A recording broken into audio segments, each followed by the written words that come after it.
അബ്ദുല്ലാഹി ഇബ്നു അംർ റളിയല്ലാഹു അൻഹു പറയുന്നുണ്ട്, ലം യകുൻ നബിയ്യ സല്ലല്ലാഹു അലൈഹി വസല്ലം ഫാഹിഷൻ വലാ മുതഫഹിഷ.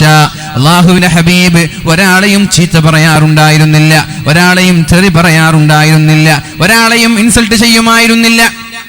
കഴിവിന്റെ പരമാവധി പ്രോത്സാഹിപ്പിക്കുമായിരുന്നു. മഹാനായ അബ്ബാസ് തങ്ങളുടെ മക്കളെ റസൂലുള്ളാഹി സ്വല്ലല്ലാഹു അലൈഹി വസല്ലമ തങ്ങൾ വിളിക്കുമായിരുന്നു. അബ്ദുല്ലാഹി ഇബ്നു അബ്ബാസ് തങ്ങൾ, ഫളൽ ഇബ്നു അബ്ബാസ് തങ്ങൾ എന്നിങ്ങനെ ഒരുപാട് മക്കൾ അബ്ബാസ് തങ്ങൾക്കുണ്ടായിരുന്നു. ആ മക്കളെ വിളിച്ചിട്ട് അള്ളാഹുവിന്റെ ഹബീബ് ഓട്ട മത്സരം നടത്താറുണ്ടായിരുന്നു. അവരോട് പറയും, നിങ്ങളോട് അവർക്കൊരു സ്റ്റാർട്ടിംഗ് പോയിന്റ് വെക്കുമായിരുന്നു, ഒരു ഡെസ്റ്റിനേഷൻ വെക്കുമായിരുന്നു. എന്നിട്ട് വരവരച്ചവിടെ നിന്ന് ഓട്ട മത്സരം തുടങ്ങാൻ അള്ളാഹുവിന്റെ ഹബീബ് പറയുമായിരുന്നു. അവരെല്ലാവരും ഓടി വന്ന് അള്ളാഹുവിന്റെ ഹബീബിനെ കെട്ടിപ്പിടിക്കുമായിരുന്നു. ആരാണോ ആദ്യം വിജയിക്കുന്നത്, ആരാണോ ഡെസ്റ്റിനേഷൻ പോയിന്റിലേക്ക് ആദ്യമായി എത്തുന്നത്, അവർക്ക് അള്ളാഹുവിന്റെ ഹബീബ് സമ്മാനങ്ങൾ നൽകുമായിരുന്നു. ഇങ്ങനെയാണ് വളരെ മനോഹരമായി ആളുകളെ പ്രോത്സാഹിപ്പിച്ചുകൊണ്ട് റസൂലുള്ളാഹി സ്വല്ലല്ലാഹു അലൈഹി വസല്ലമ തങ്ങൾ ജീവിച്ച് നമ്മൾക്ക് കാണിച്ചു തരികയുണ്ടായി. ഒരിക്കൽ ഒരു കൂട്ടം ആളുകളോട് അള്ളാഹുവിന്റെ ഹബീബ് പറയുകയുണ്ടായി, നിങ്ങൾ രണ്ട് ഗ്യാങ്ങായി, രണ്ട് ഗ്രൂപ്പുകളായി ഒരു മത്സരം നടത്താം. ആർച്ചറി, അമ്പെയ്ത്ത് മത്സരം നമ്മൾക്ക് നടത്താം. ഇർമൂ ബനി ഇസ്മായിൽ ഫഇന്ന അബാകും കാന റാമിയാ. നിങ്ങൾ എന്ത് ചെയ്യണം? നിങ്ങൾ മനോഹരമായി ഇവിടെ അമ്പെയ്ത്ത് മത്സരം നടക്കാൻ പോവുകയാണ്. രണ്ട് ഗ്രൂപ്പുകളാക്കി, രണ്ട് ടീമുകളാക്കി, രണ്ട് ടീമുകളെ വേറെ വേറെ നിർത്തി എന്നിട്ട് അവരോട് മത്സരിക്കാൻ പറഞ്ഞു. രണ്ടുപേരും മത്സരത്തിന് തയ്യാറെടുത്തപ്പോ അള്ളാഹുവിന്റെ ഹബീബ് സല്ലല്ലാഹു അലൈഹി വസല്ലം ഒരു വിഭാഗത്തിന്റെ കൂടെ നിന്ന്, ഞാൻ ഇവരുടെ കൂടെയാണെന്ന് പറഞ്ഞു, ഞാൻ ഈ ടീമിന്റെ കൂടെയാണെന്ന് പറഞ്ഞു. അപ്പോഴേക്കും മറ്റേ ടീമിന് വിഷമമായി, അവർ എറിയുന്നില്ല, അമ്പെയ്യുന്നില്ല. നബി തങ്ങൾ ചോദിച്ചു, എന്താണ് പ്രശ്നം, എന്തേ നിങ്ങൾ മത്സരിക്കാത്തത്? അപ്പോഴാണ് ആ സ്വഹാബാക്കളുടെ മക്കൾ പറഞ്ഞത്, ഹബീബേ സല്ലല്ലാഹു അലൈഹി വസല്ലം, നിങ്ങൾ ഞങ്ങൾക്കെതിരെ മത്സരിക്കുമ്പോ ഞങ്ങൾ എങ്ങനെയാണ് നിങ്ങളുടെ കൂടെ മത്സരിക്കുക? നിങ്ങൾ ഞങ്ങൾക്കെതിരെയാണ്, നിങ്ങൾ മറ്റൊരു ചേരിയിലാണ്, നിങ്ങൾ മറ്റു ടീമിലാണ്. അങ്ങനെ ഇരിക്കുമ്പോൾ ഞങ്ങൾ മത്സരിക്കാൻ തയ്യാറില്ല എന്ന് പറഞ്ഞ് ഒരു ടീം മത്സരത്തിൽ നിന്ന് മാറി നിൽക്കുന്നു. അപ്പോഴാണ് അള്ളാഹുവിന്റെ ഹബീബ് പറഞ്ഞത്, ഇർമൂ ബനി ഇസ്മായിൽ, നിങ്ങൾ മത്സരിച്ചോളൂ. ഫഇന്നീ മഅകും ജമീഅ, ഞാൻ നിങ്ങളുടെ രണ്ടുപേരുടെയും കൂടെയുണ്ട്, ഞാൻ നിങ്ങളുടെ രണ്ടുപേരുടെയും കൂടെയുണ്ട്, നിങ്ങൾ ധൈര്യമായി മത്സരിച്ചോളൂ എന്ന് പറഞ്ഞ് അള്ളാഹുവിന്റെ ഹബീബ് സല്ലല്ലാഹു അലൈഹി വസല്ലമ തങ്ങൾ മത്സരിപ്പിക്കുമായിരുന്നു. അവർക്ക് പ്രോത്സാഹന സമ്മാനങ്ങൾ നൽകുമായിരുന്നു. ഇന്ന് ഞാൻ ഒരു 2 മണി മുതൽ ഒരു 3:30 മണി വരെ പയ്യന്നൂരിൽ ഒരു പരിപാടിയിൽ പങ്കെടുത്തു വരികയാണ്. കുവൈറ്റ് കേരള മുസ്ലിം അസോസിയേഷൻ സംഘടിപ്പിക്കുന്ന ആ തൃക്കരിപ്പൂർ മണ്ഡലത്തിലുള്ള എല്ലാ റാങ്ക് ഹോൾഡേഴ്സിനും സമ്മാനം കൊടുക്കുന്ന പരിപാടിയായിരുന്നു. ഇത്തരം പ്രോത്സാഹനങ്ങൾ, ഇത്തരം അനുമോദനങ്ങൾ ഒരു മക്കൾക്ക്, ഒരു കുഞ്ഞിന് നൽകുന്ന ധൈര്യം ചെറുതല്ല. കാരണം ചെറിയ വളർന്നു വരുന്ന മക്കൾക്ക് വാക്കിനാലോ പ്രവൃത്തിയാലോ സമ്മാനങ്ങളും റിവാർഡുകളും നമ്മൾ നൽകുമ്പോൾ അവർക്ക് വലിയ വലിയ വളർച്ച ലഭിക്കുകയാണ്. അതിന് പകരം നമ്മുടെ മോശമായൊരു വാക്കുകൊണ്ട് നമ്മൾ ഇൻസൾട്ട് ചെയ്യുകയോ തെറി പറയുകയോ നിരുത്സാഹപ്പെടുത്തുകയോ ചെയ്യുമ്പോൾ വലിയ വലിയ പ്രതിഭകൾ, വലിയ വലിയ പ്രഗത്ഭരായ നേതാക്കന്മാരായി മാറേണ്ട ആളുകൾ മുളയിലെ ഇങ്ങനെയുള്ള നിരുത്സാഹം കേട്ട്, നിരുത്സാഹപ്പെടുത്തുന്ന വാക്കുകൾ കേട്ടുകൊണ്ട് അവരുടെ വളർച്ച മുരടിക്കുന്നുണ്ട്. അതുകൊണ്ട് ഉമ്മമാരോട്, അധ്യാപകരോട്, സുഹൃത്തുക്കളോട് എനിക്ക് പറയാനുള്ളത്, ഒരിക്കലും മോശപ്പെട്ട വാക്കുകൾ പറയരുത്, നിരുത്സാഹപ്പെടുത്തുന്ന വാക്കുകൾ പറയരുത്, ഇൻസൾട്ട് ചെയ്യുന്ന വാക്കുകൾ പറയരുത്. കഴിവിന്റെ പരമാവധി ആളുകളെ പ്രോത്സാഹിപ്പിക്കാനാണ് ശ്രമിക്കേണ്ടത്, ആളുകളോട് നല്ല വാക്കുകൾ പറയാനാണ് ശ്രമിക്കേണ്ടത്. റസൂലുള്ളാഹി സ്വല്ലല്ലാഹു അലൈഹി വസല്ലമ തങ്ങൾ പറയുന്നുണ്ട്, മൻ കാന യുഅ്മിനു ബില്ലാഹി വൽ യൗമിൽ ആഖിർ, ഒരാൾ അല്ലാഹുവിനെ കൊണ്ടും അന്ത്യനാളിനെ കൊണ്ടും വിശ്വസിക്കുന്ന ആളുകളാണെങ്കിൽ, അഥവാ ഉഖ്റവിയായ പാരത്രിക ലോകത്ത് വിജയിക്കണമെന്ന് ആഗ്രഹിക്കുന്ന ആളുകളാണെങ്കിൽ, ഫല്യഖുൽ ഖൈറാ, നല്ലതേ അയാൾ പറയാൻ പാടുള്ളൂ. വായ തുറന്നാൽ നല്ലതേ പറയാൻ പാടുള്ളൂ, നല്ല വാക്കുകളെ അയാളിൽ നിന്ന് വരാൻ പാടുള്ളൂ. ഔ ലിയസ്മുത്, നല്ലത് വരുന്നില്ല എങ്കിൽ നീ വായ തുറക്കരുത്, നിന്റെ നാവനക്കരുത്, നീ സംസാരിക്കുകയാണെങ്കിൽ നല്ലതേ പറയാൻ പാടുള്ളൂ, മോശപ്പെട്ട ഒരു വാക്ക് പോലും പറയാൻ പാടില്ല. അള്ളാഹുവിനെ കൊണ്ടും അന്ത്യനാളിനെ കൊണ്ടും വിശ്വസിക്കുന്ന ആളുകളാണെങ്കിൽ, നാളെ പാരത്രിക ലോകത്ത് വിജയിക്കുന്ന ആളുകളാണെങ്കിൽ ആളുകളോട് നല്ലത് പറയണം. ഒരാളെയും മുരടിപ്പിക്കുന്ന രീതിയിൽ, ഒരാളെയും ഇൻസൾട്ട് ചെയ്യുന്ന രീതിയിൽ, ഒരാളെയും നിരുത്സാഹപ്പെടുത്തുന്ന രീതിയിൽ ഒരു വാക്ക് പോലും പറയരുത്. ഉമ്മമാരുടെ ഭാഗത്ത് നിന്ന് വരാൻ പാടില്ല, ഉപ്പമാരുടെ ഭാഗത്ത് നിന്ന് വരാൻ പാടില്ല, അധ്യാപകന്മാരുടെ, ഉസ്താദുമാരുടെ, ചങ്ങാതിമാരുടെ ഭാഗത്ത് നിന്ന് വരാൻ പാടില്ല. ആ ഒരു വാക്ക് കാരണം അവന്റെ വളർച്ചയ്ക്ക് തകർച്ച സംഭവിക്കുന്നുണ്ട്. അതുകൊണ്ട് ആളുകൾക്ക് മാക്സിമം പ്രോത്സാഹനങ്ങൾ നൽകി ആളുകളെ മനോഹരമായി വളർത്താനുള്ള വഴികളാണ് നമ്മൾ ആലോചിക്കേണ്ടത്. അള്ളാഹു നമ്മുടെ മക്കൾക്ക് ഉയർച്ച നൽകട്ടെ. അള്ളാഹു നമ്മുടെ മക്കൾക്ക് ബുദ്ധിശക്തിയും ഓർമ്മശക്തിയും നൽകട്ടെ. നാടിനും സമുദായത്തിനും മാതാപിതാക്കൾക്കും ദീനിനും ഉപകരിക്കുന്ന സ്വാലിഹീങ്ങളായ കൺകുളിർമയുള്ള മക്കളായി അള്ളാഹു നമ്മുടെ മക്കളെ സ്വീകരിക്കുമാറാവട്ടെ. മഹാനായ അബ്ദുല്ലാഹി ഇബ്നു അംർ റളിയല്ലാഹു അൻഹു പറയാണ്, ലം യകുനി നബിയ്യു സല്ലല്ലാഹു അലൈഹി വസല്ലം ഫാഹിഷൻ വലാ മുതഫഹിഷാ. അല്ലാഹുവിന്റെ ഹബീബ് ചീത്ത പറയുന്ന ആളായിരുന്നില്ല, ഒരാളെയും വിഷമിപ്പിക്കുന്ന ആളായിരുന്നില്ല. തന്റെ ഭാര്യയായ ആയിഷ ബീവി റളിയല്ലാഹു അൻഹയോട് ഓട്ടമത്സരം നടത്തിയത് എന്തിന്? ആയിഷ ബീവി റളിയല്ലാഹു അൻഹയ്ക്ക് ദാമ്പത്യ ജീവിതത്തിൽ ബോറടിക്കാതിരിക്കാൻ വേണ്ടി, മസല് പിടിക്കാതിരിക്കാൻ വേണ്ടി. ദാമ്പത്യ ജീവിതം എന്ന് പറയുന്നത് ഭാര്യ ഭർത്താവിനോട്, ഭർത്താവ് ഭാര്യയോട് പരസ്പരം മസല് പിടിക്കാനുള്ളതല്ല. അവിടെ റൊമാൻസ് വേണം, അവിടെ സ്നേഹം വേണം, അവിടെ സൗഹൃദം പങ്കിടണം, അവിടെ എൻജോയ്മെന്റ് വേണം. അതിനിടയ്ക്കിടെ ഈ ജീവിതം ബോറടിക്കാതിരിക്കാൻ, ഈ ജീവിതം മടുക്കാതിരിക്കാൻ അള്ളാഹുവിന്റെ ഹബീബ് പല വഴികളും നോക്കിയിട്ടുണ്ട്. അതിലൊന്നാണ് രണ്ടുപേരും ഓട്ടമത്സരം നടത്തിയത്. അതേപോലെ പള്ളിയുടെ മുമ്പിലേക്ക് പാട്ട് പാടാനും, അതേപോലെ പാട്ടുപാടി നൃത്തം വെക്കാൻ വന്ന ആളുകൾ അവർ വന്ന് കളിച്ചുകൊണ്ടിരിക്കുമ്പോൾ അള്ളാഹുവിന്റെ ഹബീബ് ആയിഷ ബീവി റളിയല്ലാഹു അൻഹയെ തന്റെ തോളിലേക്ക് ഉയർത്തി, തന്റെ കൈകൾ കൊണ്ടുയർത്തി, എന്നിട്ട് ആ കളി കാണിച്ചു കൊടുത്തത്, ആ പാട്ട് കേൾപ്പിച്ചു കൊടുത്തത് അത് ജീവിതത്തിൽ ഒരു ആസ്വാദനം ഉണ്ടാവാൻ, ഹലാലായ എൻജോയ്മെന്റിന് വേണ്ടിയിട്ടാണ്. ജീവിതം ബോറടിക്കാതിരിക്കാൻ വേണ്ടി നിങ്ങൾ ആകെ മസല് പിടിച്ചു നിൽക്കരുത്. ആളുകൾക്കിടയിൽ കളിക്കാനും ചിരിക്കാനും തമാശകൾ പങ്കിടാനും ശ്രമിക്കണമെന്നാണ് അള്ളാഹുവിന്റെ ഹബീബിന്റെ ജീവിതം നമ്മൾക്ക് പഠിപ്പിച്ചു തരുന്നത്. ചില ആളുകൾ വലിയ ദിക്ർ ചൊല്ലുന്ന ആളുകളാണ്, ചില ആളുകൾ വലിയ നിസ്കരിക്കുന്ന ആളുകളാണ്, വലിയ ഖുർആൻ ഓതുന്ന ആളുകളാണ്. ഇബാദത്ത് എന്ന് പറഞ്ഞ് ദിക്ർ എന്ന് പറഞ്ഞ് തസ്ബീഹ് എന്ന് പറഞ്ഞ് ഭാര്യമാരുമായുള്ള ബന്ധങ്ങളിൽ വിള്ളലേൽക്കാൻ പാടില്ല. അവർക്ക് ചെയ്തു കൊടുക്കേണ്ടത് ചെയ്തു കൊടുക്കൽ നമ്മുടെ ബാധ്യതയാണ്. അവരെ മൈൻഡ് ചെയ്യൽ, അവരോട് സംസാരിക്കൽ, അവരോട് മാന്യമായി പെരുമാറലൊക്കെ നമ്മുടെ ബാധ്യതകളാണ്. അതില്ലാതെ ഒരാളുടെയും ജീവിതം പൂർണ്ണമാവുകയില്ല. അല്ലാഹുവിന്റെ ഹബീബ് സല്ലല്ലാഹു അലൈഹി വസല്ലമ തങ്ങളുടെ സമീപത്തേക്ക് ഒരാൾ വന്നിട്ട് ചോദിക്കുകയാണ്, നബിയെ, ഒരു പെണ്ണിനെ കുറിച്ചാ ചോദിച്ചത്. നല്ല നിസ്കാരക്കാരിയാണ്, കൃത്യമായി നിസ്കരിക്കുന്ന ആളാണ്, തഹജ്ജുദുണ്ട്, സ്വതക്കയുണ്ട്, സകാത്തുണ്ട്, എല്ലാമുണ്ട്, നല്ലൊരു സച്ചരിതയായ പെണ്ണ്. പക്ഷേ ആ പെണ്ണിനെ സംബന്ധിച്ചിടത്തോളം അയൽവാസികൾക്ക് നല്ല അഭിപ്രായമല്ല. അയൽവാസികൾക്ക് അവളെ കുറിച്ച് മോശമായ അഭിപ്രായമാണ്. അയൽവാസികളോട് മോശമായി പെരുമാറുന്ന പെണ്ണായിരുന്നു. നിങ്ങളുടെ അഭിപ്രായം എന്ത്? അവൾ മരിച്ചു പോയിരിക്കുകയാണ്. അല്ലാഹുവിന്റെ ഹബീബ് റസൂലുള്ളാഹി സ്വല്ലല്ലാഹു അലൈഹി വസല്ലം രണ്ടാമതൊന്നും ആലോചിക്കാതെ ഉടനെ തന്നെ പറഞ്ഞത്, ഹിയ ഫിന്നാർ, അവൾ നരകത്തിലാണ്.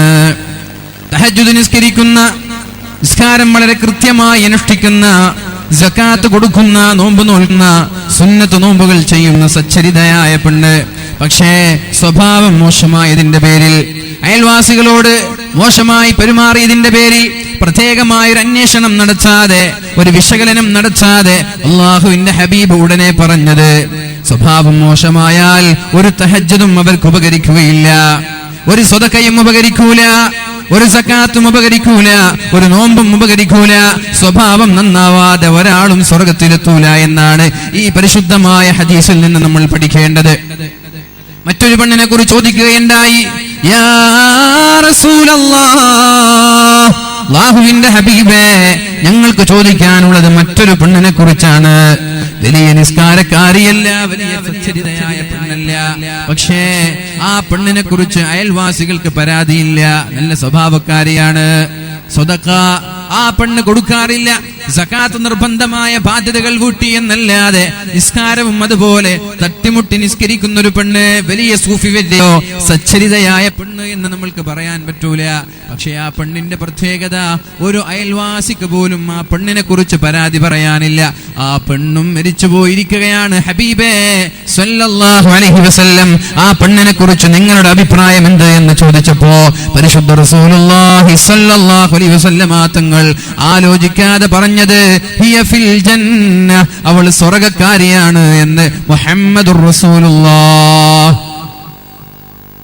അമല് കുറഞ്ഞാലും ഇബാദത്ത് കുറഞ്ഞാലും സ്വഭാവം നന്നായാൽ നാളെ സ്വർഗ്ഗത്തിലേക്ക് എത്തുമെന്നാണ് അല്ലാഹുവിന്റെ ഹബീബ് പഠിപ്പിക്കുന്നത്. അപ്പൊ സ്വർഗ്ഗം സമ്പാദിക്കാനുള്ള വഴി നമ്മുടെ സ്വഭാവം നന്നാക്കലാണ്.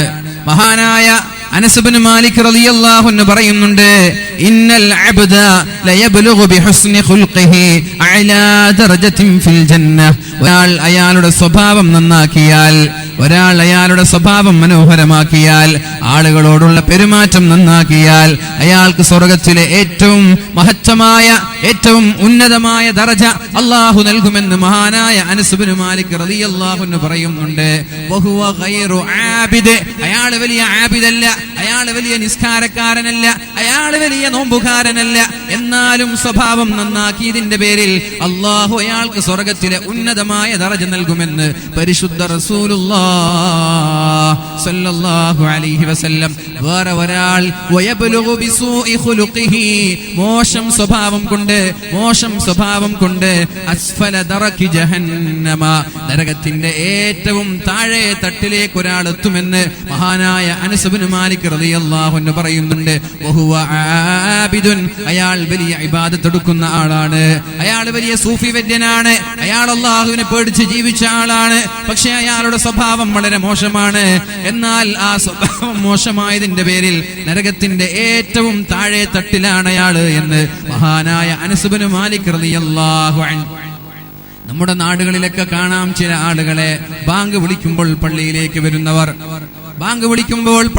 വരുന്നവർ, ഇമാമിന്റെ നേരെ പിന്നിൽ നിന്ന് ജമാഅത്തായി നിസ്കരിക്കുന്നവർ, സുന്നത്തുകൾ ഒഴിവാക്കാറില്ല, തഹജ്ജുദ് ഒഴിവാക്കാറില്ല, പരിശുദ്ധ ഖുർആൻ അവർ ഓതാറുണ്ട്. പക്ഷേ അയൽവാസികൾക്ക് അവരെ കുറിച്ച് മോശം അഭിപ്രായമാണ്. നാട്ടുകാർക്ക് ആർക്കും അയാളെ കുറിച്ച് മതിപ്പില്ല. ഒരാളും അയാളുടെ നന്മകൾ എടുത്തു പറയാറില്ല. എല്ലാവർക്കും അയാളെ കുറിച്ച് പറയുമ്പോൾ മോശപ്പെട്ട അഭിപ്രായമാണ്. അങ്ങനെയുള്ള ഒരുപാട് ആളുകൾ എനിക്കറിയാം. കൃത്യമായി പള്ളിയിലേക്ക് വരുന്നവർ, കൃത്യമായി നിസ്കരിക്കുന്നവർ, സുന്നത്തുണ്ട്, ഖുർആനുണ്ട്, തഹജ്ജുദുണ്ട്, എല്ലാ നിസ്കാരങ്ങളും വളരെ കൃത്യമായി അനുഷ്ഠിക്കുന്ന ആളുകൾ. പക്ഷേ അയൽവാസികൾ, ഇപ്പോ മഹാന്മാരായ സ്വഹാബാക്കളൊക്കെ പഠിപ്പിക്കുന്നത് ഒരാളുടെ സ്വഭാവം കൊണ്ട് നരകത്തിന്റെ ഏറ്റവും അടിത്തട്ടിലേക്ക് എത്തും. അയാൾ വലിയ ആബിദാണെങ്കിലും വലിയ സൂഫി വര്യനാണെങ്കിലും ശരി, നിസ്കാരവും സുന്നത്തും സ്വദഖയും തഹജ്ജുദും ഖുർആനും ഒന്നും നാളെ നമ്മളെ രക്ഷപ്പെടുത്തൂല ഈ സ്വഭാവം മോശമായാൽ. മഹാനായ യഹ്യ ഇബ്നു മുആദ് റളിയല്ലാഹു അൻഹു പറയുന്നുണ്ട്, ഹുസ്നുൽ ഖുൽഖി ഹസനത്തുൻ ലാ തളുറു മഅഹാ കസ്റത്തു സയ്യിആത്ത്. സ്വഭാവം എന്നുള്ളത് ഒരു നന്മയാണ്. സ്വഭാവം നന്നാക്കുക എന്നത് ഒരു നന്മയാണ്. ലാ തളുറു മഅഹാ കസ്റത്തു സയ്യിആത്ത്. അയാൾ ഒരുപാട് തെറ്റു ചെയ്ത ആളാണ് എന്നത് ഇവിടെ ബാധിക്കുന്നില്ല. സ്വഭാവം നന്നായ ആൾ ഒരുപാട് തെറ്റ് ചെയ്തതുകൊണ്ട് അയാൾക്ക് നാളെ ആഖിറത്തിൽ പേടിക്കാനില്ല. ലാ തളുറു മഅഹാ കസ്റത്തു സയ്യിആത്ത്. ജീവിതത്തിൽ ഒരുപാട് തെറ്റ് ചെയ്തു, ഒരുപാട് പാപം ചെയ്തു. നാട്ടുകാരൊക്കെ ഇയാളുടെ ചിന്മയിൽ വേദനിക്കുന്നവരാണ്. പക്ഷെ ഇയാളുടെ സ്വഭാവം കൊണ്ട് ഇയാളോട് ഇഷ്ടമാണ്. അങ്ങനെയല്ല ചില ആളുകൾ നിസ്കരിക്കാൻ പള്ളിയിൽ വരൂല, നിസ്കരിക്കാൻ അയാൾ പള്ളിയിൽ വരൂല, പക്ഷേ അയാളുടെ സ്വഭാവം നാട്ടുകാർക്ക് ഇഷ്ടമാണ്. ഇങ്ങനെയുള്ള ആളുകൾ ഒരുപക്ഷെ നമ്മൾ വിചാരിക്കും ഇവരൊക്കെ ആഖിറത്തിൽ പ്രയാസപ്പെടുമെന്ന്. ഇല്ല, ഇവർ ആഖിറത്തിൽ വിജയിക്കുന്നവരുടെ കൂടെയാണ്. എന്തിന്റെ പേരിൽ? സ്വഭാവം നന്നാക്കിയതിന്റെ പേരിൽ. വസൂഉൽ ഖുലുഖി സയ്യിഅത്തുൻ, സ്വഭാവം മോശമാവുക എന്നുള്ളത് സയ്യിഅത്തുൻ, ഒരു തെറ്റാണത്. ലാ തൻഫഉ മഅഹാ കത്റത്തുൽ ഹസനാത്ത്, ഒരുപാട് നന്മ ചെയ്തു എന്ന കാരണത്താൽ സ്വഭാവ ദൂഷ്യമുള്ള ആൾ നാളെ രക്ഷപ്പെടൂല എന്ന് മഹാനായ യഹ്യ ഇബ്നു മുആദ് റളിയല്ലാഹു അൻഹു. ഒരുപാട് നന്മകളുണ്ട്, തസ്ബീഹുണ്ട്, സ്വലാത്തുണ്ട്, തഹജ്ജുദുണ്ട്, ഖുർആനുണ്ട് എന്ന കാരണത്താൽ സ്വഭാവം മോശമായ ഒരാൾ നാളെ രക്ഷപ്പെടൂല എന്നാണ് യഹ്യ ഇബ്നു മുആദ് റളിയല്ലാഹു അൻഹു പറയുന്നത്.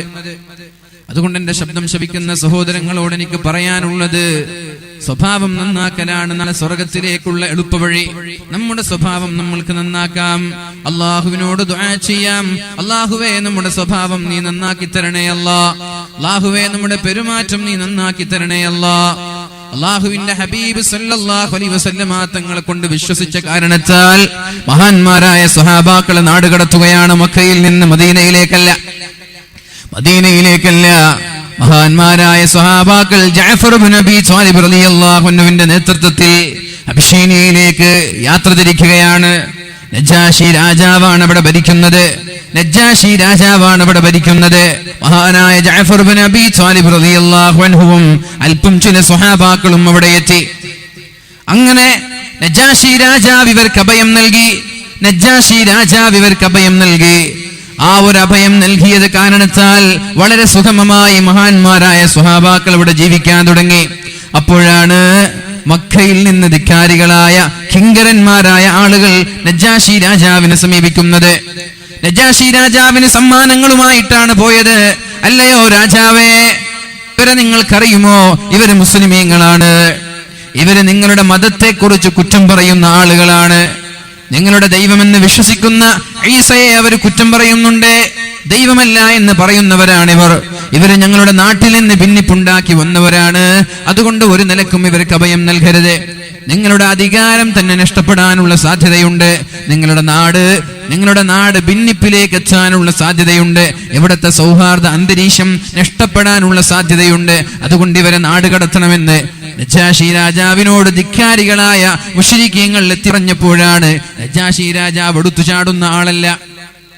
ആരെങ്കിലും എന്തെങ്കിലും പറയുമ്പോഴേക്കും അതിനനുസരിച്ച് നിയമമെടുക്കുന്ന ആളല്ല.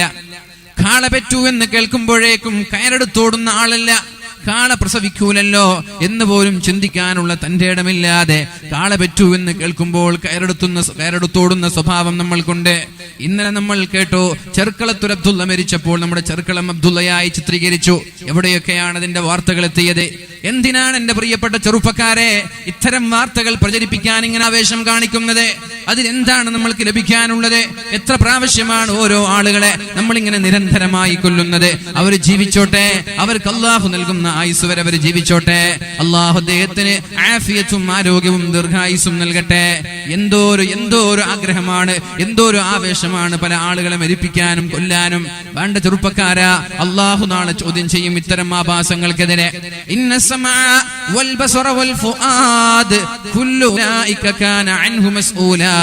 നമ്മുടെ ഓരോ നീക്കുപോക്കുകളും നാളെ അള്ളാഹു ചോദ്യം ചെയ്യാൻ പോവുകയാണ്.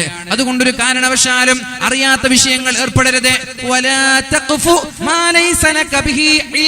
അറിയാത്ത വിഷയങ്ങൾ ഇടപെടരുത് എന്ന് എത്ര വ്യക്തമായ താക്കീതാണ് ഖുർആൻ നമ്മൾക്ക് നൽകുന്നത്. അറിയാത്ത വിഷയങ്ങൾ ഷെയർ ചെയ്യാൻ പോകരുത്.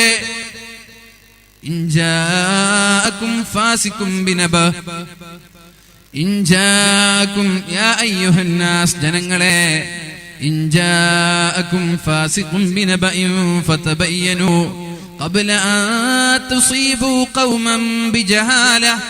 നിങ്ങൾക്കൊരു വാർത്ത ലഭിച്ചാൽ വിശ്വാസയോഗ്യമല്ലാത്ത ഒരാൾ, വിശ്വസിക്കാൻ പറ്റാത്ത ഒരാൾ നിങ്ങൾക്കൊരു വാർത്ത തന്നാൽ അതിന്റെ സത്യാവസ്ഥ അറിയാതെ നിങ്ങൾ ഫോർവേഡ് ചെയ്യല്ല എന്ന്, ഷെയർ ചെയ്യല്ല എന്ന് 14 നൂറ്റാണ്ടുകൾക്ക് മുമ്പ് ഖുർആൻ പറഞ്ഞത് നമ്മുടെ വാട്സപ്പിനെയും ഫേസ്ബുക്കിനെ കുറിച്ച് തന്നെയാണ് അല്ലേ? എന്താ എന്താണ് ഈ ഫാസിഖ് എന്ന് പറഞ്ഞാൽ? വിശ്വസിക്കാൻ പറ്റാത്ത ഒരാൾ, വിശ്വാസയോഗ്യനല്ലാത്ത ഒരാൾ. ഈ വാട്സപ്പിൽ വരുന്നതൊക്കെ നമ്മൾക്ക് വിശ്വസിക്കാൻ പറ്റുമോ? എന്തൊക്കെയാണ് അതിൽ വരുന്നത്? എന്തൊക്കെയാണ് നിരന്തരമായി നമ്മൾ വായിച്ചുകൊണ്ടിരിക്കുന്നത്? എന്തൊക്കെയാണ് നമ്മൾ കേട്ടുകൊണ്ടിരിക്കുന്നത്? അതുകൊണ്ട് ഇത്തരം ആളുകളോട് പറയാനുള്ളത്, നമ്മുടെ ചില ഷെയറുകൾ മറ്റു ചില ആളുകളെ വേദനിപ്പിക്കുന്നുണ്ട്. അവർക്ക് വേദനകൾ സമ്പാദിക്കുന്നുണ്ട്, ഇതിന്റെ പേരിൽ അവർക്ക് പ്രശ്നങ്ങൾ ഉണ്ടാകുന്നുണ്ട്. ഇതിനൊക്കെ അള്ളാഹുവിന്റെ കോടതിയിൽ സമാധാനം പറയേണ്ടി വരും. ഏത് വാർത്ത വന്നാലും ഉറപ്പിക്കാതെ ഷെയർ ചെയ്യല്ല. അല്ലെങ്കിൽ ഷെയർ ചെയ്തിട്ട് എന്താണ് നമ്മൾക്ക് ലഭിക്കാനുള്ളത്? എന്തിനാണ് ഇങ്ങനെ വ്യഗ്രത കാണിക്കുന്നത്? എന്തിനാണ് ഇങ്ങനെ ധൃതി കാണിക്കുന്നത്? അങ്ങനെ ഒരു വാർത്ത നമ്മൾക്ക് ലഭിച്ചാൽ ഉറപ്പിച്ച ശേഷം ജനങ്ങൾക്ക് അറിയിച്ചാൽ പോരെ? എന്തിനാണ് ഇങ്ങനെ ഒരു ധൃതി കാണിക്കുന്നത്? ദയവ് ചെയ്ത് ഇത്തരം വിഷയങ്ങളിൽ പറയാനുള്ളത്, ആവശ്യമില്ലാതെ കാളപറ്റു എന്ന് കേൾക്കുമ്പോഴേക്കും കയറെടുത്തോടല്ലേ സമൂഹമേ. ഉത്തമമായ സമുദായത്തിന്റെ, അല്ലാഹു തആല പറഞ്ഞ ഉത്തമമായ സമുദായത്തിന്റെ ഉടമകളായ നമ്മൾ ഇത്തരം വൃത്തികെട്ട സ്വഭാവങ്ങളിൽ ഏർപ്പെടരുത്. പറഞ്ഞു വരുന്നത്, നജ്ജാശി രാജാവ് ഇങ്ങനെ ഒരു എടുത്തു ചാടുന്ന സ്വഭാവക്കാരനല്ല. മക്കാ മുശ്രിക്കീങ്ങളായ, ധിക്കാരികളായ, അഹങ്കാരികളായ ആളുകൾ സ്വസ്ഥമായി ജീവിക്കാൻ അനുവദിക്കാതെ മക്കയിലെ മഹാന്മാരായ സ്വഹാബാക്കളെ വീണ്ടും നാടുകടത്താൻ പറഞ്ഞപ്പോ നജ്ജാശി രാജാവ് ജഅഫർ റളിയല്ലാഹു അൻഹുവിനെ വിളിക്കുകയാണ്. നിങ്ങളിൽ ഒരാൾ പറയണം എന്താണ് ഇസ്ലാം എന്ന്. എന്താണ് ഇസ്ലാം? നമ്മളൊക്കെ മുസ്ലിമീങ്ങളാണ് എന്ന് പറയുന്നുണ്ട്. ഇത്തരം സ്വഭാവക്കാരാണോ നമ്മൾ? ഇസ്ലാമിനെ കുറിച്ച് ഒരു ഡെഫിനിഷൻ നൽകാൻ, ഒരു നിർവചനം നൽകാൻ, ഇസ്ലാമിനെ കുറിച്ച് വിശദീകരിക്കാൻ നജ്ജാശി രാജാവ് മഹാന്മാരായ സ്വഹാബാക്കളോട് പറഞ്ഞപ്പോ മഹാനായ ജഅഫർ തങ്ങൾ എണീറ്റ് നിൽക്കുകയാണ്. രാജാവേ, എന്താണ് ഇസ്ലാം എന്ന് ഞങ്ങൾ പറഞ്ഞു തരാം. കുന്നാ ഖൗമൻ അഹ്ല ജാഹിലിയ, ഞങ്ങൾ ഇരുണ്ട യുഗമെന്ന് ചരിത്രകാരന്മാർ വിശേഷിപ്പിച്ചിരുന്ന, അജ്ഞതയുടെ യുഗമെന്ന് ആളുകൾ വിശേഷിപ്പിച്ചിരുന്ന ഒരു കാലഘട്ടത്തിലാണ് ഞങ്ങൾ ജീവിച്ചിരുന്നത്. വിവരമില്ലാത്ത ഒരു കാലഘട്ടത്തിലാണ്, ജാഹിലിയ കാലഘട്ടത്തിലാണ് ഞങ്ങൾ ജീവിച്ചിരുന്നത്. നഅ്ബുദുൽ അസ്നാം, ബിംബങ്ങളെ ആരാധിക്കുമായിരുന്നു ഞങ്ങള്. മരങ്ങളെ, കല്ലുകളെ, വൃക്ഷങ്ങളെ, തീയിനെ, വെള്ളത്തെ, സൂര്യനെ എന്നിത്യാദി വസ്തുക്കളെ ഞങ്ങൾ ആരാധിക്കുമായിരുന്നു. ചത്തുപോയ ശവങ്ങളെ തിന്ന ആളുകളായിരുന്നു ഞങ്ങള്. ചത്തുപോയത് അശുദ്ധിയാണെന്ന് പോലും വകവെക്കാതെ ചത്തുപോയതിനെ തിന്നുന്ന ആളുകളായിരുന്നു ഞങ്ങളെ. വ്യഭിചാരം ചെയ്യുന്നവരായിരുന്നു ഞങ്ങളെ. കുടുംബ ബന്ധത്തിന് യാതൊരു പ്രസക്തി പോലും നൽകാത്ത ആളുകളാണ് ഞങ്ങള്.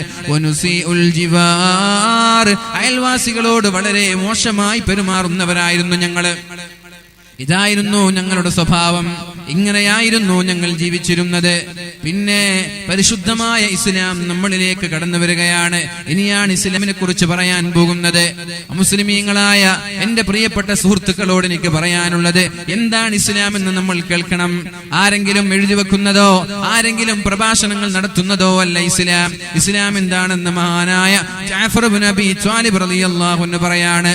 ഹത്താ ബഅസല്ലാഹു ഫീനാ റജുലൻ, ഞങ്ങളിലേക്ക് ഒരു മനുഷ്യനെ അല്ലാഹു അയക്കുകയുണ്ടായി, ഒരു പുരുഷനെ അല്ലാഹു നിയോഗിക്കുകയുണ്ടായി. നഅരിഫു അമാനതഹു, അയാൾ വിശ്വസ്തനാണ് എന്ന് ഞങ്ങൾക്കറിയാം. അയാൾ ഒരു സുപ്രഭാതത്തിൽ പൊട്ടി വളർന്ന ആളല്ല, പൊട്ടിമുളച്ച ആളല്ല. അയാളുടെ ചെറുപ്പം മുതലേ ഞങ്ങൾക്കറിയാം അയാൾ വിശ്വസ്തനാണെന്ന് ഞങ്ങൾക്കറിയാം. വസിദ്ഖഹു, അയാൾ സത്യസന്ധനാണ് എന്ന് ഞങ്ങൾക്കറിയാം. വഅഫാഫഹു, അയാളുടെ ചാരിത്ര ശുദ്ധിയും ഞങ്ങൾക്കറിയാം. അദ്ദേഹത്തിന്റെ തറവാട് ഞങ്ങൾക്കറിയാം, അദ്ദേഹത്തിന്റെ സ്വഭാവം ഞങ്ങൾക്കറിയാം, അദ്ദേഹത്തിന്റെ കുടുംബ ബന്ധം ഞങ്ങൾക്കറിയാം. അദ്ദേഹം ഞങ്ങളോട് പറഞ്ഞത് ഫദഅനാ ഇലല്ലാഹ്, ഞങ്ങളിലേക്ക് വന്നിട്ട് അദ്ദേഹം ആദ്യം പറഞ്ഞത്, ഒരു ഉപകാരമോ ഒരു ഉപദ്രവമോ ചെയ്യാത്ത മരങ്ങളെ നിങ്ങൾ ആരാധിക്കരുത്, ഒരു ഉപകാരമോ ഉപദ്രവമോ ചെയ്യാത്ത കല്ലുകളെ നിങ്ങൾ ആരാധിക്കരുത്. ഫദഅനാ ഇലല്ലാഹി ലിനഅബുദഹു വനുവഹിദ, അല്ലാഹു ഏകനാണ്, ഏകനായ അല്ലാഹുവിനെ മാത്രമേ നിങ്ങൾ ആരാധിക്കാൻ പാടുള്ളൂ. ഇവിടെ കാണുന്ന കല്ലുകള്, മുള്ളുകള്, മരങ്ങള്, വൃക്ഷങ്ങളെല്ലാം അല്ലാഹുവിന്റെ സൃഷ്ടികളാണ്. ഇവർക്കൊന്നും ഉപകാരം ചെയ്യാനോ ഉപദ്രവം ചെയ്യാനോ കഴിയില്ല. വിളിച്ചാൽ നിങ്ങളുടെ വിളി പോലും കേൾക്കാത്ത ആളുകളാണിവർ. അതുകൊണ്ട് ഒരു കാരണവശാലും നിങ്ങൾ ഇവരെ ആരാധിക്കരുത്, അല്ലാഹുവിനെ മാത്രം ആരാധിക്കണം. ഞങ്ങളുടെ ഉപ്പമാരും ഞങ്ങളുടെ പ്രപിതാക്കളും ആരാധിച്ചിരുന്ന കല്ലുകളെയും ബിംബങ്ങളെയും വലിച്ചെറിയാൻ പറഞ്ഞു. രാജാവേ, ഇതാണോ ഞങ്ങൾ ചെയ്ത തെറ്റ്? നിങ്ങൾ പറയണം. കല്ലുകളെ ആരാധിച്ചിരുന്ന ഞങ്ങൾ, മൃഗങ്ങളെ ആരാധിച്ചിരുന്ന ഞങ്ങൾ, ബിംബങ്ങളെ ആരാധിച്ചിരുന്ന ഞങ്ങൾ ഇനി കല്ലുകളെ ആരാധിക്കുന്നില്ല. ബിംബങ്ങളെ ആരാധിക്കുന്നില്ല. ഈ കല്ലുകളെയും ഈ ബിംബങ്ങളെയും ഈ മരങ്ങളെയും സൃഷ്ടിച്ച ഏകനായ അള്ളാഹുവിനെ ഞങ്ങൾ ആരാധിക്കുമെന്ന് തീരുമാനിച്ചു.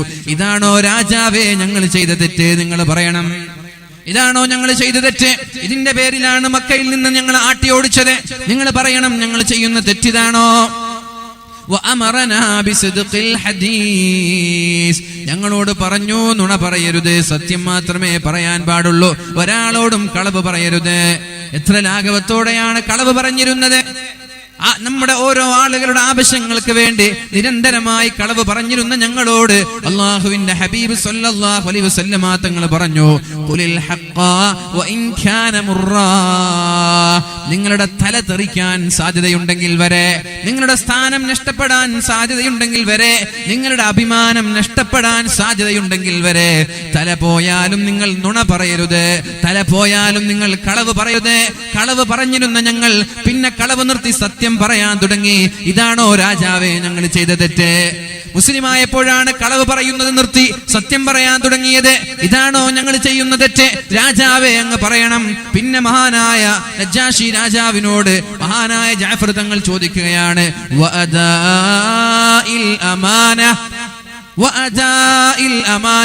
വഞ്ചന നടത്തരുത്, വിശ്വസിച്ച ആളുകളെ വഞ്ചിക്കരുത് എന്ന് അള്ളാഹുവിന്റെ ഹബീബ് സല്ലല്ലാഹു അലൈഹി വസല്ലം ഞങ്ങളോട് പഠിപ്പിക്കുകയുണ്ടായി. ഞങ്ങൾ വഞ്ചിക്കുന്ന ആളുകളായിരുന്നു. ഒരു വാക്ക് നൽകിയാൽ ആ വാക്ക് പൂർത്തീകരിക്കാത്ത ആളുകളായിരുന്നു ഞങ്ങൾ. വാഗ്ദാനം ലംഘിക്കുന്ന ആളുകളായിരുന്നു ഞങ്ങൾ. വിശ്വാസ വഞ്ചന നടത്തുന്ന ആളുകളായിരുന്നു ഞങ്ങൾ. അതെല്ലാം ഞങ്ങൾ നിർത്തി. ഞങ്ങളുടെ വാക്കിന് വില വന്നു. വിശ്വസിക്കുന്ന ആളുകളെ, നമ്മൾ വിശ്വസിച്ച ആളുകളെ വഞ്ചിക്കാതെ അവരെ നമ്മൾ വിശ്വസിക്കുന്ന രീതിയിൽ അവരോട് പെരുമാറാൻ തുടങ്ങി. ഇതാണോ രാജാവേ മുസ്ലിമായതിനു ശേഷം ഞങ്ങൾക്കുണ്ടായ മാറ്റം?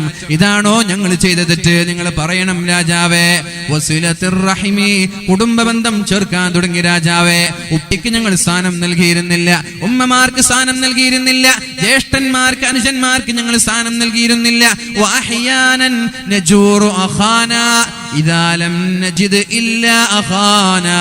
ചില സമയങ്ങളിൽ ഞങ്ങൾ ഞങ്ങളുടെ ജ്യേഷ്ഠന്മാരുമായി യുദ്ധം ചെയ്യുമായിരുന്നു, ഞങ്ങളുടെ അനുജന്മാരുമായി യുദ്ധം ചെയ്യുമായിരുന്നു. ഞങ്ങൾക്ക് ഞങ്ങളുടെ ജ്യേഷ്ഠന്മാരല്ലാതെ വേറെ ഒരാളോടും യുദ്ധം ചെയ്യാൻ അവസരം കിട്ടിയില്ലെങ്കിൽ ഞങ്ങൾക്കിടക്കിടെ യുദ്ധം ചെയ്യണം, ഞങ്ങൾക്കിടക്കിടെ വാള് പിടിക്കണം, ഞങ്ങൾക്കിടക്കിടെ പോരാടണം. ഞങ്ങൾക്ക് വേറെ ഒരാളോടും യുദ്ധം ചെയ്യാൻ അവസരം കിട്ടിയില്ലെങ്കിൽ സ്വന്തം ജ്യേഷ്ഠന്മാരുടെ വീട്ടിലേക്ക് ചെന്ന് അവരോട് യുദ്ധം ചെയ്യുന്ന ആളുകളായിരുന്നു ഞങ്ങള്. സ്വന്തം അനുജന്മാരോട് യുദ്ധം ചെയ്യുന്ന ആളുകളായിരുന്നു ഞങ്ങള്. അതുകൊണ്ട് ആ ഒരു യുദ്ധം ഞങ്ങൾ നിർത്തുകയും എന്നിട്ട് വളരെ മാന്യമായി കുടുംബ ബന്ധത്തിന് ഒരുപാട് സ്ഥാനം നൽകുകയും ചെയ്തു. ഇതാണോ ഞങ്ങൾ ചെയ്ത തെറ്റ്? രാജാവേ പറയണം. ഉമ്മമാർക്ക് ഉമ്മമാരുടെ സ്ഥാനം നൽകി, ഉപ്പമാർക്ക് ഉപ്പമാരുടെ സ്ഥാനം നൽകി. ഉമ്മമാരെ ആദരിച്ചാൽ നാളെ സ്വർഗം ലഭിക്കുമെന്ന് പറഞ്ഞു, ഉപ്പമാരെ ആദരിച്ചാൽ നാളെ സ്വർഗം ലഭിക്കുമെന്ന് പറഞ്ഞു. ഭാര്യമാരെ ബഹുമാനിക്കണമെന്ന് പറഞ്ഞു. ഭാര്യമാരെ നിന്ദിക്കുന്നവർ ലോകത്തെ ഏറ്റവും വലിയ നിന്ദ്യരാണെന്ന് പറഞ്ഞു. ഭാര്യമാരെ ബഹുമാനിക്കുന്നവർ ലോകത്തെ ഏറ്റവും നല്ല മാന്യനാണെന്ന് പറഞ്ഞു. ഇതൊക്കെ ഞങ്ങൾ ഭാര്യമാരെ ബഹുമാനിക്കാൻ തുടങ്ങി. മക്കളോടുള്ള കടമകൾ ഞങ്ങൾ പാലിക്കാൻ തുടങ്ങി. ഇതാണോ രാജാവേ ഞങ്ങൾ മുസ്ലിമായതിനു ശേഷം ഞങ്ങളുടെ ജീവിതത്തിൽ ഉണ്ടായ മാറ്റം? ഇതാണോ ഞങ്ങൾ ചെയ്ത തെറ്റ്? നിങ്ങൾ പറയണം. ഇതാണോ ഞങ്ങൾ ചെയ്ത തെറ്റ്? പെണ്ണുങ്ങളെ, സ്ത്രീകളോട് വളരെ മോശമായി പെരുമാറിയിരുന്ന ഞങ്ങൾ, സ്ത്രീകളെ വധിച്ചിരുന്ന ഞങ്ങൾ, പെൺകുഞ്ഞ് ജനിച്ചാൽ വളരെ നിഷ്ഠൂരമായി കണ്ണിൽ ചോരയില്ലാതെ ദയയില്ലാതെ കുഴിച്ചു മൂടിയിരുന്ന ഞങ്ങൾ ആ കൊലപാതകം നിർത്തി. അപ്പോഴാണ് അല്ലാഹുവിന്റെ ഹബീബ് പറഞ്ഞത്, മൻ ആല ജാരിയതൈനി ഹത്താ തബ്ലുഗാ. രണ്ട് പെൺകുട്ടികളെ ഒരാൾ ജന്മം നൽകിയാൽ എന്നിട്ട് അവർക്ക് ഭക്ഷണം നൽകി, അവർക്ക് വസ്ത്രം നൽകി, അവർക്ക് വെള്ളം നൽകി, പ്രായപൂർത്തി എത്തുന്നത് വരെ വളരെ മാന്യമായി വിവേചനമില്ലാതെ അന്തസ്സോടെ വളർത്തി കല്യാണം കഴിച്ചു കൊടുത്താൽ അള്ളാഹുവിന്റെ ഹബീബിന്റെ കൂടെ നാളെ സ്വർഗത്തിൽ ഒരുമിച്ച് കൂടുമെന്ന് എന്റെ ഹബീബ് ഞങ്ങളോട് പഠിപ്പിക്കുകയുണ്ടായി. ഞങ്ങൾ പെൺകുഞ്ഞുങ്ങളെ കുഴിച്ചു മൂടിയിരുന്ന ഞങ്ങൾ പെൺകുഞ്ഞുങ്ങളെ വളർത്താൻ വേണ്ടി മത്സരിക്കാൻ തുടങ്ങി. രാജാവേ ഇതാണോ ഞങ്ങൾ ചെയ്ത തെറ്റ് എന്ന് നിങ്ങൾ പറയണം. എന്നിട്ടോ വഹുസ്നിൽ ജിവാരി, അയൽവാസികളോട് മോശമായി പെരുമാറുന്ന ആളുകളായിരുന്നു ഞങ്ങൾ. അയൽപ്പക്കങ്ങൾക്ക് യാതൊരു പരിഗണന ഞങ്ങൾ നൽകിയിരുന്നില്ല. അവരോട് മോശമായിട്ടായിരുന്നു ഞങ്ങൾ പെരുമാറിയിരുന്നത്. ഇത് അള്ളാഹുവിന്റെ ഹബീബ് പറഞ്ഞു, അയൽവാസികളോട് മോശമായി പെരുമാറുന്നവൻ മുഅ്മിനല്ല, അവര് മുസ്ലിമല്ല. അയൽവാസിയുടെ മതം നിങ്ങൾ നോക്കരുത്, അവരുടെ വർഗം നിങ്ങൾ നോക്കരുത്, അവരുടെ വർണ്ണം നിങ്ങൾ നോക്കരുത്. അയൽവാസി പട്ടിണി കിടന്ന് മരിച്ചാൽ നിങ്ങളുടെ ഈമാൻ നഷ്ടപ്പെടും. പക്ഷേ നിങ്ങൾ പട്ടിണി കിടന്ന് മരിച്ചാൽ നിങ്ങൾക്ക് യാതൊരു പ്രശ്നമില്ല. നിങ്ങളുടെ വീട്ടിൽ നിങ്ങളോ നിങ്ങളുടെ ഭാര്യമാരോ നിങ്ങളുടെ കുടുംബക്കാരോ നിങ്ങളുടെ മക്കളോ വിശപ്പ് സഹിക്കാൻ കഴിയാതെ പട്ടിണി കിടന്ന് മരിക്കേണ്ട ഒരു അവസ്ഥ നിങ്ങൾക്കുണ്ടായാൽ അതുകൊണ്ട് നിങ്ങൾക്ക് സ്വർഗമാണ് ലഭിക്കുന്നത്. എന്നാൽ നിങ്ങളുടെ അയൽവാസി, അയാൾ ഹിന്ദുവാവട്ടെ, ക്രൈസ്തവനാവട്ടെ, മുസ്ലിം ആവട്ടെ, നിങ്ങളുടെ ശത്രുവാവട്ടെ, ഒരു നേരത്തെ ഭക്ഷണം ലഭിക്കാതെ പട്ടിണി കിടന്ന് മരിച്ചാൽ നിങ്ങളുടെ ഈമാൻ നഷ്ടപ്പെട്ടു പോകുമെന്ന് മുഹമ്മദുർ റസൂലുള്ളാഹ്. ഞങ്ങളങ്ങനെ അയൽവാസികളോട് മാന്യമായി പെരുമാറാൻ തുടങ്ങി. ഇതാണോ ഞങ്ങൾ ചെയ്ത തെറ്റ്? ഹറാമുകളിൽ നിന്ന് മാറി നിൽക്കണമെന്ന് ഞങ്ങളോട് പറഞ്ഞു. ഹറാമ് കാണല്ലേ, ഹറാമ് കേൾക്കല്ലേ, ഹറാമായ വ്യഭിചാരങ്ങൾ ചെയ്യരുത്, കള്ള് കുടിക്കരുത്, മറ്റുള്ളവരെ വഞ്ചിക്കരുത്, പലിശ തിന്നരുത്, കൊലപാതകം നടത്തരുത്. ഹറാമായ കാര്യങ്ങളിൽ നിന്ന് പൂർണ്ണമായും ഞങ്ങളെ തടയുകയുണ്ടായി. ഞങ്ങൾ അതിൽ നിന്ന് മാറി നിന്നു. ഇതാണോ രാജാവേ ഞങ്ങൾ ചെയ്ത തെറ്റ്? അപ്പോഴാണ് നജ്ജാശി രാജാവിന് മനസ്സിലായത്, ഇവർ ഉത്തമ സമുദായത്തിന്റെ ആളുകളാണ്, ഇവര് നല്ല മതക്കാരാണ്, ഇവരുടെ ഭാഗത്ത് വീഴ്ചയില്ല, ഇവരുടെ ഭാഗത്ത് തെറ്റില്ല, ഇവരൊരു നാട്ടിൽ വളരേണ്ടവരാണ്. പക്ഷേ എന്തോ ഒരു ദൗർഭാഗ്യവശാൽ അധികാരമോഹത്തിന് വേണ്ടി നാട്ടിലുള്ള നന്മ ചെയ്യുന്ന ആളുകളെ നാടിൽ നിന്ന് ആട്ടിയോടിച്ച് വീണ്ടും ഇവിടെ നിന്ന് ആട്ടിയോടിക്കാനാണോ പറയുന്നത്? മക്കയിൽ നിന്ന് വന്ന കിങ്കരന്മാരെ നജ്ജാശി രാജാവ് അവിടെ നിന്ന് തുരത്തി ഓടിച്ചത് ചരിത്രമാണ്. ഇതാണ് ഇസ്ലാം എന്ന് പറഞ്ഞാൽ. ഈ ഒരു ഇസ്ലാമിന്റെ ആളുകളാണോ നമ്മൾ? ഈ ഒരു ഇസ്ലാമിന്റെ ആളുകളാണോ നമ്മൾ? എന്റെ ശബ്ദം ശ്രവിക്കുന്ന പ്രിയപ്പെട്ട അമുസ്ലിം സഹോദരങ്ങളോട് പറയാനുള്ളത്, മുസ്ലിമീങ്ങൾ എന്ന് പറയുന്നവർ ഇവരാണ്. ഇതായിരിക്കണം ഒരു മുസ്ലിമിന്റെ സ്വഭാവം, ഇങ്ങനെയായിരിക്കണം ഒരു മുസ്ലിമിന്റെ സ്വഭാവം. ഇതായാലേ അയാളെ കുറിച്ച് മുസ്ലിം എന്ന് പറയാൻ പറ്റുള്ളൂ. മഹാനായ അബൂ ഹുറൈറ റളിയല്ലാഹു അൻഹു റിപ്പോർട്ട് ചെയ്യുന്ന ഒരു ഹദീസ് കാണാം. അല്ലാഹുവിന്റെ ഹബീബ് സല്ലല്ലാഹു അലൈഹി വസല്ലമ തങ്ങൾ മഹാനായ അബൂ ഹുറൈറ റളിയല്ലാഹു അൻഹുവിനെ വിളിക്കുകയാണ്. യാ അബാ ഹുറൈറ, അബൂ ഹുറൈറ അലൈക ബിഹുസ്നിൽ ഖുൽഖി, അബൂ ഹുറൈറ നിനക്ക് നിന്റെ സ്വഭാവം നന്നാക്കൽ നിന്റെ ബാധ്യതയാണ്. വളരെ മാന്യമായി പെരുമാറൽ നിന്റെ കടമയാണ്. ആളുകളോടൊക്കെ വളരെ സുസ്മേരവദനായി പുഞ്ചിരിയോടെ വളരെ മാന്യമായി പെരുമാറണമെന്ന് മഹാനായ അബൂ ഹുറൈറ റളിയല്ലാഹു അൻഹുവിനോട് പറഞ്ഞപ്പോ അബൂ ഹുറൈറ റളിയല്ലാഹു അൻഹു ചോദിക്കുകയാണ്, വമാ ഹുസ്നുൽ ഖുൽഖി യാ റസൂലല്ലാഹ്, അല്ലാഹുവിന്റെ ഹബീബേ എന്താണ് ഹുസ്നുൽ ഖുൽഖ് എന്ന് പറഞ്ഞാൽ? നിങ്ങൾ പറഞ്ഞു സ്വൽസ്വഭാവം വേണമെന്ന്. എന്താണ് ഈ സ്വൽസ്വഭാവം? സ്വൽസ്വഭാവത്തിന്റെ ഡെഫിനിഷൻ ഒന്ന് പറഞ്ഞു തരുമോ? സ്വൽസ്വഭാവത്തിന്റെ പര്യായം എന്ന് പറഞ്ഞു തരുമോ എന്ന് മഹാനായ അബൂ ഹുറൈറ റളിയല്ലാഹു അൻഹു അല്ലാഹുവിന്റെ ഹബീബിനോട് ചോദിച്ചപ്പോഴാണ് പരിശുദ്ധ റസൂലുള്ളാഹി സ്വല്ലല്ലാഹു അലൈഹി വസല്ലമ തങ്ങൾ പറഞ്ഞത്, ആതസില മൻ ഖതഅക, ആതസില മൻ ഖതഅക വതഅഫു അമ്മൻ ളലമക വതുഅതിയ മൻ ഹറമക. ഈ മൂന്ന് കാര്യങ്ങളാണ് സ്വൽസ്വഭാവം എന്ന് പറയുന്നത്. എന്തൊക്കെയാണ്? ഒന്ന്, അൻതസില മൻ ഖതഅക, നിന്നോട് കുടുംബ ബന്ധം വിച്ഛേദിച്ച് നിൽക്കുന്ന ആളുകളോട് നീ ബന്ധം സ്ഥാപിക്കലാണ് സ്വൽസ്വഭാവം എന്ന് പറഞ്ഞാൽ. കല്യാണത്തിന് നിന്നെ ക്ഷണിക്കാത്തവരോട് നീ മാന്യമായി പെരുമാറി. നിന്റെ മകളുടെ കല്യാണം വരുമ്പോ ആദ്യം അവരെ വിളിക്കലാണ് കുടുംബ ബന്ധം എന്ന് പറഞ്ഞാൽ. കല്യാണത്തിന് വിളിച്ച് നിന്റെ വീട്ടിലേക്ക് വരാത്ത കുടുംബക്കാരെ അവര് കല്യാണത്തിന് ക്ഷണിച്ചാൽ ആദ്യം അവരുടെ കല്യാണ വീട്ടിലേക്ക് പോകലാണ് കുടുംബ ബന്ധം എന്ന് പറഞ്ഞാൽ. അതാണ് സ്വൽസ്വഭാവം എന്ന് പറഞ്ഞാൽ. അല്ലാതെ ഇങ്ങോട്ട് ബന്ധം വെക്കുന്നവരോട് അങ്ങോട്ട് തിരിച്ചു ബന്ധം വെക്കുക, എന്നെ ക്ഷണിച്ചവരോട് തിരിച്ചു ക്ഷണിക്കുക, എന്റെ കല്യാണത്തിന് വന്നാൽ തിരിച്ചും കല്യാണത്തിന് പോവുക, എന്റെ വീട്ടിലേക്ക് വരുമ്പോൾ ഗിഫ്റ്റുകളും സമ്മാനങ്ങളും ബേക്കറികളും ഫ്രൂട്ട്സുകളുമായി വരുന്ന വീട്ടിലേക്ക് അതേപോലെ തിരിച്ചു കൊണ്ടുപോവുക. ഇങ്ങോട്ട് കൊണ്ടുവരാത്തവന്റെ വീട്ടിലേക്ക് ഒന്നും കൊണ്ടുവരാതെ പോവുക. അതേപോലെ ഇങ്ങോട്ട് വരാത്തവന്റെ വീട്ടിലേക്ക് പോവാതിരിക്കുക. ഇതല്ല സ്വൽസ്വഭാവം എന്ന് പറഞ്ഞാൽ, ഇതല്ല കുടുംബബന്ധം എന്ന് പറഞ്ഞാൽ. ഇതിനെക്കുറിച്ച് പറയുന്നത് ബിസിനസ് എന്നാണ്, ഇതിനെക്കുറിച്ച് പറയുന്നത് കച്ചവടം എന്നാണ്. 100 രൂപ കൊടുത്താൽ ഒരു വസ്തു വാങ്ങാം, 1000 രൂപ കൊടുത്താൽ, ഒരു 400 രൂപ കൊടുത്താൽ മാർക്കറ്റിൽ പോയാൽ ഒരു മീൻ വാങ്ങാം. 100 രൂപ കൊടുത്തു, നിനക്ക് മീൻ തന്നു. നീ കൊടുക്കാതെ നിനക്ക് തരൂല. ക്യാഷ് കൊടുക്കാതെ മീൻ തരൂല. ക്യാഷ് കൊടുത്ത് മീൻ തന്നില്ലെങ്കിലും പ്രശ്നമാണ്. എന്നാൽ കുടുംബബന്ധം അങ്ങനെയല്ല. ഇങ്ങോട്ട് തന്നവന് തിരിച്ചതേപോലെ കൊടുക്കലല്ല കുടുംബബന്ധം എന്ന് പറഞ്ഞാൽ. സ്വൽസ്വഭാവം എന്ന് പറഞ്ഞാൽ നിന്റെ വീട്ടിലേക്ക് വരാത്ത വീടുകൾ ഏതാണ്, അവരുടെ വീട്ടിലേക്ക് തേടിപ്പോവണം. നിന്നെ ബഹുമാനിക്കാത്തവൻ, നിനക്ക് തീരെ പരിഗണന നൽകാത്തവൻ, നിന്നോട് സ്നേഹമില്ലാത്തവൻ, അവരെ തെരഞ്ഞു പിടിച്ച് അവരുടെ വീട്ടിൽ പോയി അവരോട് കുടുംബബന്ധം സ്ഥാപിക്കലാണ് നല്ല സ്വൽസ്വഭാവം എന്ന് മുഹമ്മദുർ റസൂലുള്ളാഹി സല്ലല്ലാഹു അലൈഹി വസല്ലം, അല്ലാഹുവിന്റെ ഹബീബ് സല്ലല്ലാഹു അലൈഹി വസല്ലമ തങ്ങൾ അറഫ മൈതാനിയിൽ 100,000 ചില്ലാനം സ്വഹാബാക്കൾ ഒരുമിച്ച് കൂടി ഒരു സദസ്സിൽ അല്ലാഹുവിന്റെ ഹബീബ് സല്ലല്ലാഹു അലൈഹി വസല്ലം ഒരു വഅദ് പറയുകയാണ്. എന്നിട്ട് അവിടെ വെച്ച് അല്ലാഹുവിന്റെ ഹബീബ് ചോദിക്കുകയാണ്, നിങ്ങളിൽ കുടുംബബന്ധം വിച്ഛേദിച്ച ആരെങ്കിലും ഉണ്ടെങ്കിൽ ദയവ് ചെയ്ത് ഈ സദസ്സിൽ ഇരിക്കാൻ പാടില്ല. കുടുംബക്കാരോട് തെറ്റി നിൽക്കുന്നവർ ഒരു കാരണവശാലും ഈ സദസ്സിൽ ഇരിക്കാൻ പാടില്ല. ഇവിടെ നിന്ന് എണീറ്റ് പോകണമെന്ന് പറഞ്ഞപ്പോ അല്ലാഹുവിന്റെ ഹബീബ് സല്ലല്ലാഹു അലൈഹി വസല്ലമ തങ്ങളുടെ സദസ്സിൽ നിന്ന് ഒരു സ്വഹാബി എണീറ്റ് പോവുകയുണ്ടായി. നബി തങ്ങൾ പറഞ്ഞു, കുടുംബബന്ധം പിണങ്ങി നിൽക്കുന്ന ആരെങ്കിലും ഈ സദസ്സിലുണ്ടെങ്കിൽ ദയവ് ചെയ്ത് എണീറ്റ് പോകണമെന്ന്. ഒരാൾ എണീറ്റ് പോയി.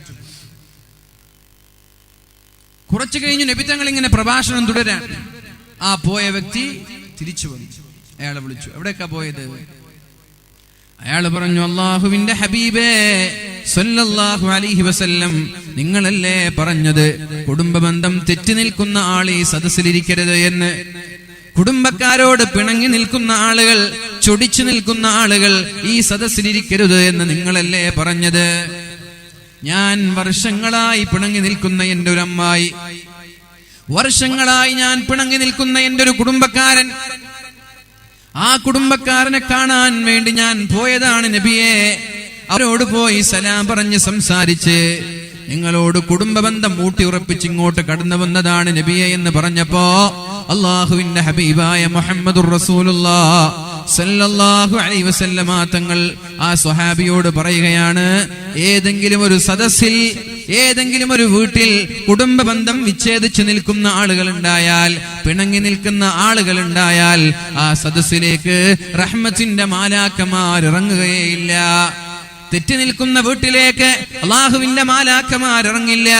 തെറ്റി നിൽക്കുന്ന കുടുംബ ബന്ധത്തോട് ചൊടിച്ചു നിൽക്കുന്ന ആരെങ്കിലും ഈ സദസ്സിലുണ്ടെങ്കിൽ ഇവിടേക്ക് അല്ലാഹുവിന്റെ മാലാക്കമാർ ഇറങ്ങുകയേ ഇല്ല എന്ന് മുഹമ്മദുർ റസൂലുള്ളാഹി. അവരുടെ ദുആ അല്ലാഹുവിന് വേണ്ട, അവരുടെ ആരാധന അല്ലാഹുവിന് വേണ്ട, അവരുടെ ഒരു നന്മയും അല്ലാഹുവിന് വേണ്ട. മഹാനായ അബൂ ഹുറൈറ റളിയല്ലാഹു അൻഹു ദുആ ചെയ്യുന്ന സമയത്ത് ഒരുമിച്ച് കൂടി ദുആ സമ്മേളനം നടത്തുമ്പോൾ പലപ്പോഴും പറയാറുണ്ട്, പിണങ്ങി നിൽക്കുന്ന ആരെങ്കിലും ഉണ്ടെങ്കിൽ ദയവ് ചെയ്ത് സദസ്സിൽ നിന്ന് മാറി നിൽക്കണമെന്ന് മഹാനായ അബൂ ഹുറൈറ റളിയല്ലാഹു അൻഹു പറയാറുണ്ട്. അങ്ങനെ ഒരു ദിവസം പറഞ്ഞപ്പോ അബൂ ഹുറൈറ റളിയല്ലാഹു അൻഹുവിന്റെ സദസ്സിൽ നിന്ന് ഒരു സ്വഹാബി എണീറ്റ് പോവുകയുണ്ടായി. വർഷങ്ങളോളം പിണങ്ങി നിൽക്കുന്ന ഒരാളോട് സലാം പറഞ്ഞപ്പോഴാണ് ആ സഹോദരി ചോദിച്ചത്, ഇന്നലെ കണ്ടിട്ട് മിണ്ടാൻ തയ്യാറാവാത്ത നീ ഇന്നെന്തേ ഇങ്ങോട്ട് വന്ന് സംസാരിക്കാനുള്ള കാരണം? ഇതുവരെ കണ്ടിട്ട് മൈൻഡ് ചെയ്തില്ല, ഇതുവരെ സംസാരിച്ചില്ല, ഇപ്പോഴെന്തേ ഒരു മാറ്റമുണ്ടായത്? അപ്പോഴാണ് ആ സ്വഹാബി പറഞ്ഞത്, മഹാനായ അബൂ ഹുറൈറ റളിയല്ലാഹു അൻഹു ദുആ ചെയ്യുമ്പോൾ പറയാറുണ്ട്, ദുആ ചെയ്യുന്ന സദസ്സിൽ പിണങ്ങി നിൽക്കുന്ന ഒരാളും ഇരിക്കാൻ പാടില്ല എന്ന്. അതെന്തേ എന്ന് അബൂ ഹുറൈറയോട് ചോദിക്കണമെന്ന് സഹോദരി പറഞ്ഞു. നേരെ അബൂ ഹുറൈറ റളിയല്ലാഹു അൻഹുവിന്റെ സമീപത്തേക്ക് കടന്നു വന്നിട്ട് അബൂ ഹുറൈറ റളിയല്ലാഹു അൻഹുവിനോട് ചോദിക്കുകയാണ്, നിങ്ങൾ എന്തേ അങ്ങനെ പറയാനുള്ള കാരണം? അപ്പോഴാണ് മഹാനായ അബൂ ഹുറൈറ റളിയല്ലാഹു അൻഹു പറഞ്ഞത്, ഒരാൾ കുടുംബബന്ധം തെറ്റി നിൽക്കുന്ന ഒരു സദസ്സിൽ, കുടുംബബന്ധം തെറ്റി നിൽക്കുന്ന ഒരാൾ ഒരു സദസ്സിലുണ്ടെങ്കിൽ ആ സദസ്സിലെ ദുആ അല്ലാഹു സ്വീകരിക്കുകയേ ഇല്ല. 10,000 നൽകി, ലക്ഷങ്ങൾ നൽകി, സ്വർണ്ണാഭരണങ്ങൾ കൈകളിൽ നിന്ന് ഊരിക്കൊടുത്ത് ഉസ്താദേ ദുആ ചെയ്യണമെന്ന് പറഞ്ഞ് പല വഅദിന്റെ സദസ്സുകളിലും നമ്മുടെ പെൺകുട്ടികൾ, നമ്മുടെ പെണ്ണുങ്ങൾ, നമ്മുടെ സ്ത്രീകൾ, നമ്മുടെ സഹോദരങ്ങൾ സംഭാവന ചെയ്ത ദുആ കൊണ്ട് വസിയ്യത്ത് ചെയ്യാറുണ്ട്. 1,00,000 രൂപ, 2,00,000 രൂപ, ഒരു കൈചെയിന്, ഒരു വള, ഒരു മോതിരം, ഒരു കമ്മല് എന്നിങ്ങനെ പറഞ്ഞ് ഉസ്താദേ എന്റെ രോഗത്തിന് ശിഫ ലഭിക്കാൻ, എനിക്ക് മക്കളുണ്ടാവാൻ, എന്റെ മരിച്ചുപോയ പിതാവിന്റെ ഖബറിടം സ്വർഗീയമാവാൻ ദുആ ചെയ്യണമെന്ന് പറഞ്ഞ് പല ആളുകളും വസിയ്യത്ത് ചെയ്യാറുണ്ട്. പക്ഷേ ഞാൻ പറയട്ടെ, ഇത്തരം സദസ്സുകളിൽ പിണങ്ങി നിൽക്കുന്ന ആരെങ്കിലും ഒരാൾ ഇരിപ്പുണ്ടെങ്കിൽ ആ സദസ്സിലേക്ക് അല്ലാഹുവിന്റെ മാലാക്കമാർ ഇറങ്ങുകയേ ഇല്ല. ആ മാലാക്കമാർ ഇറങ്ങൂല എന്ന് മാത്രമല്ല, അവരുടെ ദുആ അല്ലാഹു സ്വീകരിക്കൂല, അവരുടെ പ്രാർത്ഥന അല്ലാഹു സ്വീകരിക്കൂല, ആ സദസ്സിനെ അല്ലാഹു ശ്രദ്ധിക്കുകയേ ഇല്ല. അതുകൊണ്ട് ഒരു കാരണവശാലും ദുആ ചെയ്യുന്ന സമയത്ത് പിണങ്ങി നിൽക്കുന്ന ഒരാളും സദസ്സിലിരിക്കാൻ പാടില്ല. അല്ലെങ്കിൽ എത്രയും പെട്ടെന്ന് സലാം പറഞ്ഞ് സംസാരിക്കണം. എത്രയും പെട്ടെന്ന് അവരോട് ഫോണിലൂടെയോ ടെക്സ്റ്റ് മെസ്സേജിലൂടെയോ വീട്ടിലേക്കോ ചെന്ന് സലാം പറഞ്ഞ് പിണക്കം മാറ്റി എന്നിട്ട് വേണം വഅദിന്റെ സദസ്സിലേക്ക് വരാൻ. അല്ലെങ്കിൽ ആത്മാർത്ഥമായി ദുആഇന്റെ ഇജാബത്ത് പ്രതീക്ഷിച്ച് ഇൽമിന്റെ സദസ്സാണ്, വഅദിന്റെ സദസ്സാണ് എന്ന് പറഞ്ഞ് ഒരുപാട് ആളുകൾ ഇരിക്കുമല്ലോ എന്ന പ്രതീക്ഷയോടെ ദുആ കൊണ്ട് വസിയ്യത്ത് ചെയ്ത ആളുകൾ നിരാശരായി പോകാൻ ആരാണ് കാരണക്കാരൻ? കുടുംബ ബന്ധം തെറ്റി നിൽക്കുന്ന ആളുകൾ. ഒരു കാരണവശാലും അത്തരം ആളുകൾ വഅദിന്റെ സദസ്സിലേക്ക് വരരുത്. അത്തരം ആളുകൾ ദുആഇന്റെ സദസ്സിൽ ഇരിക്കരുത്. വരരുത് എന്ന് പറഞ്ഞാൽ വഅദ് കേൾക്കണമല്ലോ, എന്നാലല്ലേ ഒരു മാറ്റം ഉണ്ടാവുക. അതുകൊണ്ട് അല്പം മാറി നിൽക്കാം. ദുആ ചെയ്യുന്ന സമയത്ത് മാറി നിൽക്കണം. ദുആ അല്ലാഹു സ്വീകരിക്കുകയില്ല.